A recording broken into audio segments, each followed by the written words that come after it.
They say a man on a mission needs no permission. Rigathi Gachagua is that man who is on a mission and he does not need any permission.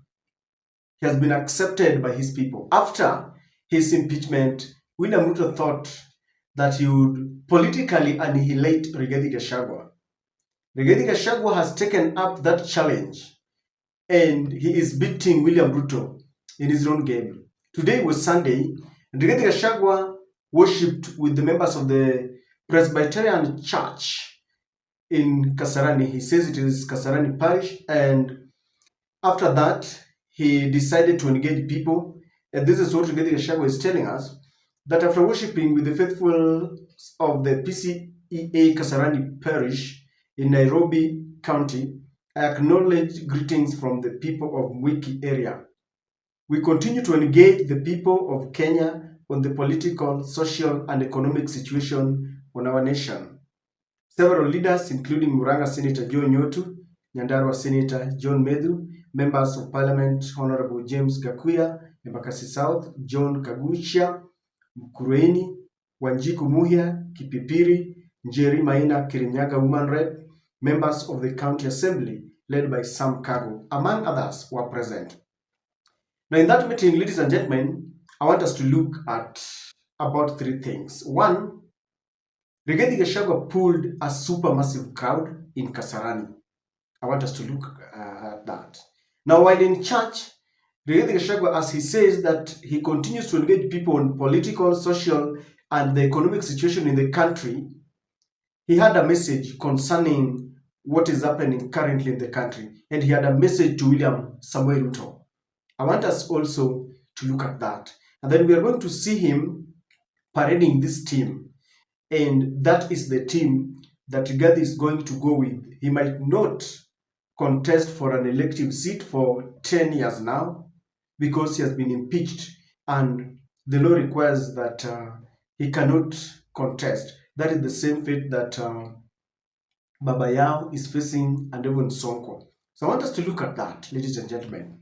Before we do that, allow me to request you to subscribe to our channel, click the notification bell. That will allow YouTube to notify you whenever we release a video like this. Please give this video many likes. It helps promoting the video. And I want to thank you so very much, all our returning subscribers, all our supporters. I want to thank you very much. So, ladies and gentlemen, I want us to look at Rigathi's statement to William Samuel Ruto. Mambo ya IBC, Senator Medhu amesema, an election is as credible as a process. Kriegler report walisema, the electoral commission must be in place 3 years before the election. Sasa tumebaki mwaka 2 unusu. Hakuna IBC. And people can read mischief. Kwa nini IBC hapana weko? So we are calling for the constitution of IBC urgently and as of yesterday. Ndio waanze kupanga mikakati ya uchaguzi so that the process can be as credible as the expected outcome.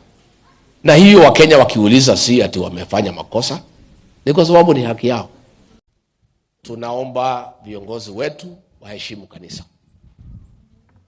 The voice of the church is the voice of God. Kama kanisa inasema iko shida, hao wahubiri ndio wanakaa na wananchi kila siku. Na shida mingi sana ya raia kabla kufikia sisi viongozi inafikia hao wachungaji. Hao watu viongozi wa kanisa wakisema uchumi bado haujafika vizuri, hiyo ndio ukweli. Wakisema hii mvumo ya SHA na SHIF hapana sawa sawa, hiyo ndio ukweli. Si ndio? Wakisema hii mradi ya manyumba watu hawafurahi, hii ndio ukweli. Tuwache kuwakemea viongozi wa kanisa, tuwaheshimu na tuwasikize. Na tukiangalia pahali Kenya imefika, wabunge wamenyamazishwa isipokuwa hawa. Si ndio? Maseneta wamenyamazishwa. Kila mtu amenyamazishwa. Kanisa isipoongea si tutakwisha. So we want to encourage the Church of Christ to continue standing with the people of Kenya and to be truthful and to talk for the people of Kenya. Na tukitaka kuuliza serikali yetu tafadhali, be tolerant to divergent opinion. Hao wa Kenya wakisema mambo hapana iko sawa, hapana pigia hao makelele. Hao ndio wamekuajiri kazi. Makasiriko ni ya nini? Don't get annoyed when you are told things are not working. Because kila kiongozi ako na wadozi wake. Na sisi watu ya kuchaguliwa wadozi wetu ni watu wa Kenya. Kama tajiri yako akikwambia mambo hapana iko sawa sawa, hapana mkasirikia. Let us be tolerant to divergent opinion na tusikize vile wa Kenya wanasema, kwa sababu hao ndio wametuchagua. So this is the man who told us that during the cabinet meetings he used to look at Ruto in the face and tell him, my brother, we campaigned on a platform of hope, and we cannot now negate the campaign promises and start demolishing people's structures. We cannot continue with the done deal. That is what he told us. And he says William Ruto overruled him, and that was the main cause why William Ruto ousted him. Of course, William Ruto is telling us sabotage. I don't know. It is William Ruto versus Rigathi Gachagua. He continues with the work. He's now telling the people, this is the man, I rejected his policies, and at the same time, after impeachment, I'm still moving on with that. I don't know what you make out of this statement. Someone was asking me, if Rigathi Gachagua had not been impeached, would he be talking about the IEBC formation? Would he be talking about it? The answer is no. These are politicians. What matters is the interest and betrayal, and Rigathi has suffered both the two. All the same, we cannot reject a good message, even if it is coming from a bad messenger. Rigathi is talking the truth. William Ruto should listen to the people. They should restructure IEBC. The other day, the judiciary, through Isaac Lenaola, distanced itself.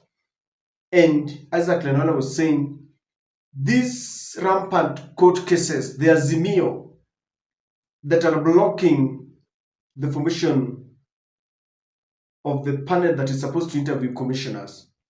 And he was saying, Sisi Atunda Shida, and Rigathi is joining the chorus because it was all started by the Gen Zs. Then the church recently decided to lit fire. So ladies and gentlemen, I want us to look at Rigathi Gachagua parading his team. And I looked at that team because what Rigathi Gachagua is doing now is telling the people, the team that he is going with in 2027. If you listen to the people of Mount Kenya, they have decided that there are a group that signed their political obituaries, led by none other than Kimani Ichungwa. If elections are going to be called today, Kimani Ichungwa, he is the majority leader. He's going to lead the majority of rejected leaders in Mount Kenya because they will never see the light of day. This team here, plus many others who will align with Rigathi Gachagua, is the team that will lead Mount Kenya. And I want us to listen to William Ruto parading them. Kindly take a look. Mundu gwitwo Rigathi wa Gachagua ni mu Presbyterian. Tigo gwenyo muraiga ati wa pe wa oge. Uyu riu ni ogethithiaga atia. Na gethithia no gutiaragio riu koguo ni gitio kinene kumuhe aria. Ndugiuka mheshimiwa. Tusimame tumraki. Tusimame.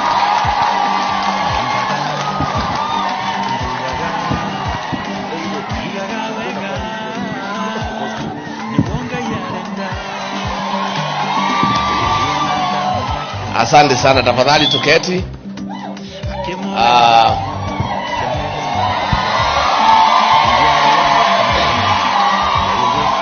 Retired Deputy Secretary General, Moderator, Elders, Deacons, Conesses, Group Leaders, viongozi wenzangu, watu ya Mweke hamjambo. God is good, and all the time. Muliokuwa waitu. Kwa hivyo nimekuja hapa na timu kubwa. Na timu hii yetu ni wale mashujaa wa nchi hii.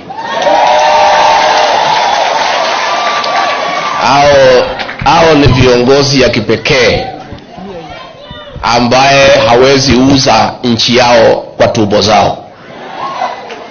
Ici nĩ itungati cia bũrũri na njamba citũ cia rũrĩrĩ. Kwa hivyo vile mchungaji amesema, wacha nifanyie hao introduction. Tuanze na women rep, kuja tu Gacheri wa kuone.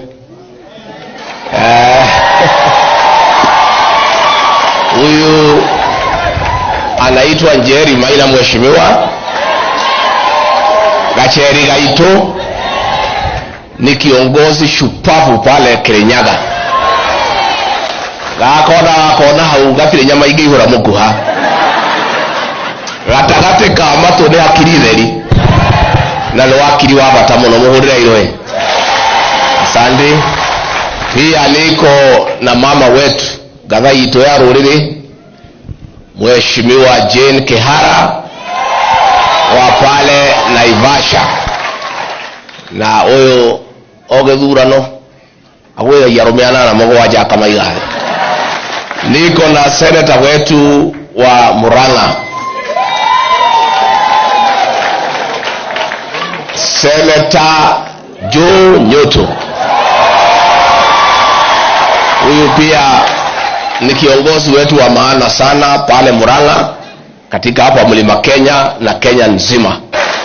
Niko na mjumbe wetu wa Kipipiri pale Nyandarua, mheshimiwa Wanjiku Mohea. Huyo ni gatha itũ ya rũrĩrĩ wa kũrĩa Kipipiri, mũhũrĩre iroe. Pia niko na mheshimiwa wa Mũkũrũini, bwana mheshimiwa John Kagucia. Gĩkĩ nĩ gĩtungati kĩa rũrĩrĩ na nĩ wakiri wa bata mũno, nĩ mũmuonaga kũrĩa TV-inĩ, nĩguo. Niko na mheshimiwa hapa Nairobi wa Embakasi North, Bazu.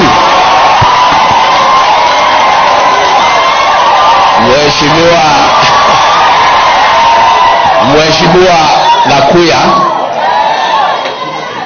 ni wa Embakasi North, na mimi najua kuna maneno mnapanga na yeye. Kuni maundu mnapanga nake. Ino ni njamba ya bata muno mũhũrĩre iroe. Na mheshimiwa senator wa Nyandarua, bwana Medhu. Sijui moderator tu kama ungenikubalia tu kwa niaba hao wengine wote. And if you think I'm lying or exaggerating anything, if you have a friend from Mount Kenya, just ask them about these leaders. Senator Joe Nyoto of Nyandarua, of Murang'a, I mean, John Medhu. Ask them about Gakuya and all these people, Kagucia, Mkurueni, Kipipiri, remember, ask them. And if you still think that they're lying to you, go and ask the member of parliament from Limuru what happened to him.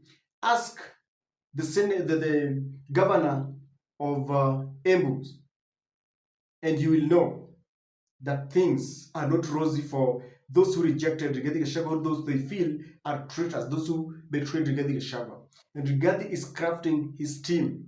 Even if he's not going to contest for any seat, he is going to point the way forward. After the church service, after giving that message and presenting the team that is working with, even though they are the very common faces, but they have stuck by him, I didn't see the Kiambu senator. Now, ladies and gentlemen, if we have to collect all the incidents that I've talked about, Rigathi's message to William Ruto in the church, Rigathi parading his team, Rigathi meeting his people, what is the conclusion? Because I want us to look at that. Number one, we have a new chief opposition leader in the name of Rigathi Gachagua. Raila is looking for the AU seat, and of course ODM is now defending William Ruto and warning those who are criticizing him, led by the former governor Joho. And the United is telling people, you cannot gag him, it is his mouth, he can say anything. So Rigathi Gachagua has joined the church. He's ready to help Kenyans fight for their rights, fight for the expansion of the democratic space. He's ready to continue the work that he started when he used to tell William Ruto, we cannot go this direction. So Rigathi Gachagua is the new chief opposition leader, because you saw him telling William Ruto, listen to your people. Make sure that we have a new IEBC in place. These are things Rigathi could not talk about while he was in government. And I think people will love it because we just want someone who speaks for us. Number two, Rigathi Gachagua is ready to challenge William Ruto by whichever means. And that's why he's speaking without any fear. He says, I am a truthful man. Number two, I am a son of Mau Mau, so I will speak my mind. He's ready to do that. And he's not mincing his words. If anything, what is the worst scenario? What is the worst case scenario? Because he has been impeached, so why should he spare the government? So he's ready to tackle William Ruto. Number three, he's ready to lock out William Ruto from Mount Kenya. I know they are now looking back in a retrospect and they're saying, how did we allow someone to come from outside to become a kingpin? Someone who rubbed us the roughest way against our son Uhuru Kenyatta. Uhuru warned us, so he's ready to step into the shoes. He's ready to correct his mistakes. And he wants to ensure that William Ruto alimpokonya kofia cha uongozi ya naibu wa rais, na yeye atampokonya uwezo wa kuwa kiongozi wa Mount Kenya. He has decided. William Ruto took away that cap, took off that cap from him, the cap of being the second in command. And he's now decided that he is going to revenge by ensuring that William Ruto will no longer be a king in Mount Kenya. You know, William Ruto was a king. They used to tell him, sijui Mtongori Jamba, some name there, Jamba Mtongoria, sijui son of Mau Mau, what. But now they regret that decision. And Rigathi Gachagua is ready to take up that mantle to lock out William Ruto from Mount Kenya. And it is very true that people love Rigathi Gachagua. You saw the explosive nature of the congregants in church, including even the bishop himself. The people of Mount Kenya, that is the truth, love Rigathi Gachagua. They feel Rigathi was mistreated. They feel Rigathi was betrayed. By extension, they feel they were exposed, they were betrayed, because they voted for William Ruto at a time when people rejected William Samoei Ruto. Some were calling William Ruto a liar, a dishonest man, a man full of promises. But Mount Kenya saw something that we could not see. They supported William Ruto. Now they are saying, we regret that decision, and we still want to rally behind Rigathi Gachagua so that we form other alliances to see if we can topple this man or oster him come 2027. And with that super crowd, William Ruto is watching very closely. If there is one thing William Ruto has done, he has thrown in the towel. Because he cannot compete with Rigathi Gachagua in Mount Kenya. He cannot. They called him a villager. He has accepted that name. I'm a villager and I'm mingling with the villagers. And I think they know. The intelligence, the NIS is telling William Ruto, things are not good in Mount Kenya. When they tried to, some people tried to, scare Rigathi Gachagua with the goons in a burial. Rigathi is now calling, making phone calls to burials to send his condolence messages. And people are still receiving those messages. He's receiving a very super impressive reception in gatherings. When others are being chased here and there, he's being welcomed. So, ladies and gentlemen, what do you make out of Rigathi's movement today and the message? To me, I believe he has entrenched himself in Mount Kenya. He has cut a niche for himself. As to whether this will translate into anything come 2027, I don't know. But the truth is, not only Mount Kenya, but the whole of the country, in every quarter, every corner, people are tired.